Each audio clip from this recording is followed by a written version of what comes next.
ಆತ್ಮೀಯ H16 news ಅರ್ಥಾತ್ ಸಿದ್ದರಾಮಯ್ಯ ಸ್ವಾಗತ. ನಾನು ನಿಮ್ಮೊಬ್ಬ MI ಅಥವಾ ಮಲ್ಲಪ್ಪ ಜೋತಾವರ್. ಆದ್ಮೇಲೆ ಅಂತೂ ಇಂತೂ ಹುಕ್ಕೇರಿ ರೈತರ ಚಳವಳಿ ತುರ್ತು ಸ್ಟಾಪ್ ಆಗ್ಯದ. ಅದಕ್ಕೆ MD ರಾಜೇಶ್ ಅಮೀನ್ ಭಾವಿ ಅವರ ಭರವಸೆ ಸರ್ಕಾರ ಇವರ ಮೂಲಕ ಭರವಸೆ ಕೊಡಿಸದ. ಕೋರ್ಣಿ ಕೋಚ್ರಿ ಏಜ್ ನೀರಾವರಿ, ಅಡವಿ ಸಿದ್ದೇಶ್ವರ ಮತ್ತು ಶಂಕರಲಂಗಿ ಏಜ್ ನೀರಾವರಿಯನ್ನು 12 ತಿಂಗಳಲ್ಲಿ ಪ್ರಾರಂಭಿಸಲಾಗುವುದು.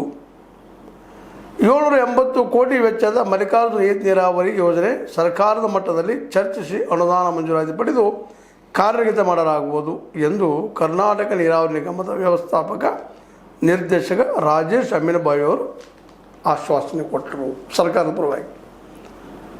ಅದಕ್ಕೆ ನಮ್ಮ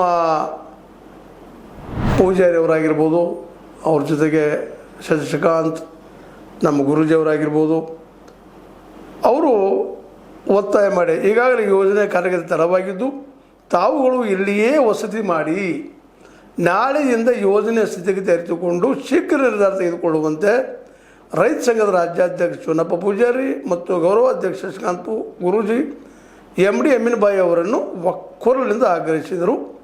ಅದಕ್ಕೆ ಅವರು ಒಪ್ಪಿಗೆ ಸೂಚಿಸಿದರು. ಹೀಗಾಗಿ ಚಳವಳಿ ಹಿಂಸಾಯಿತು, ಒಂದು ರೀತಿ ಸಮಾಧಾನಕರ ಆಗೋಯಿತು ಅಂತ. ಯಾಕಂದ್ರೆ ದಿನದಿಂದ ದಿನಕ್ಕೆ ಬೆಳೀತಾ ನಡೆದಿತ್ತು. ಅಲ್ಲಿ ಸ್ವಾಮೀಜಿಗಳು, ಅಲ್ಲಿ ಹೆಣ್ಮಕ್ಕಳು ಪಾಪ ನೀರು ಸಿಗಲಾರ್ದ 60-70 ಹಳ್ಳಿಗಳ ಜನ ಚಡ್ಪಡಿಸ್ತಾ ಇದ್ದರು. ನಿಧಾನಕ್ಕೆ ಅದು ಈ ಒಂದು ಹೋರಾಟ ಸ್ಥಳೀಯ ಕತ್ತಿಯವರ ಕುಟುಂಬದ ವಿರುದ್ಧವೂ ಮನಸ್ಸುಗಳು ವಿರೋಧ ಆಗುವಂಥ ಎಲ್ಲ ವಾತಾವರಣ ನಿರ್ಮಾಣ ಆಗಿತ್ತು. ಬಂದು ಜೋಡಿ ಆಗಿರ್ಬೋದು, ಅದಕ್ಕೆ ಸಪೋರ್ಟ್ ಮಾಡಿರ್ಬೋದು ನಿಖಿಲ್ ಕತ್ತಿ ಮತ್ತು ರಮೇಶ್ ಕತ್ತಿ ಅವರು. ಆದರೂ 40-50 ವರ್ಷ ನೀವೇನು ಮಾಡಿದಿರಿ ಅನ್ನೋಂಥ ಪ್ರಶ್ನೆಗೆ ಉತ್ತರ ಕೊಡೋದು ಭಾಳ ಕಷ್ಟ ಆಗಿತ್ತು ಅವ್ರಿಗೆ. ಅದಕ್ಕಾಗಿ ನಮ್ಮ ಶಶಿಕಾಂತ್ ಗುರೂಜಿ ಅವರು ಹೇಳಿದರು, ಅಷ್ಟು ನಿಮ್ಮ ರೈತರ ಬಗ್ಗೆ ಕಾಳಜಿ ಇದ್ದೀರ, ಸರ್ಕಾರದ ಪ್ರೆಷರ್ ಹಾಕಿರಿ, ನೀವು ಪ್ರೆಷರ್ ಹಾಕಿ ಈ ಒಂದು ವ್ಯವಸ್ಥೆ ಆಗುವಂಗೆ ಎಲ್ಲರಿಗೂ ನೀರು ಸಿಗುವಂಥ ವ್ಯವಸ್ಥೆ ನೀವು ಮಾಡಿರಿ, ಅದಕ್ಕೆ ಬೇಕಾದ್ರೆ ನೀವು ರಾಜೀನಾಮೆ ಕೊಡ್ರಿ ಶಾಸಕತ್ವಕ್ಕೆ ಅನ್ನುವಷ್ಟು ಮಟ್ಟಿಗೆ ಸಜೆಷನ್ ಕೊಟ್ಟಿದ್ರು ಅವರಿಗೆ. ಆ ಸಜೆಷನ್ ಅವ್ರು ಪಾಲಿಸ್ತಾರೋ ಬಿಡ್ತಾರೋ ಬೇರೆ ವಿಷಯ, ಬಟ್ ಅದು ಒಳ್ಳೆಯ ಸಜೆಷನ್ ಆಗಿತ್ತು. ಮತ್ತು ಯಾಕೆಂದ್ರೆ ಸರ್ಕಾರದಲ್ಲಿ ಅವರು MLA ಇದ್ದರು, ಅವ್ರ ಸರ್ಕಾರ